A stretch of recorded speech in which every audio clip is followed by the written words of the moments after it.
அதிமுகவின் 2 அணிகளும் இணைவதற்கான பேச்சுவார்த்தை நடத்த ஓ பன்னீர்செல்வத்தின் அணித்தரப்பிலும் குழு அமைக்கப்படும் என்று அந்த அணியைச் சேர்ந்த முன்னாள் அமைச்சர் KP முனுசாமி தெரிவித்துள்ளார். வைத்தியலிங்கம் அவருடைய தலைமையில்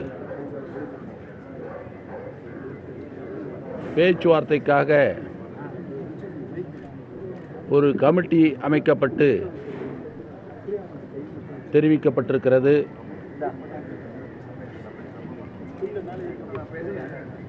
கழக தொண்டர்களுடைய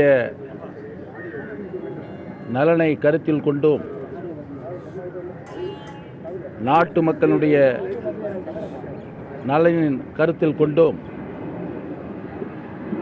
எங்களுடைய மரியாதைக்குரியும் போற்றுதலுக்குரிய அண்ணன் OPS அவர்கள் நாங்களும் பேச்சுவார்த்தைக்கு ஒரு கமிட்டியை அமைக்க இருக்கிறோம் என்பதை தெரிவித்துக் கொள்கிறோம்.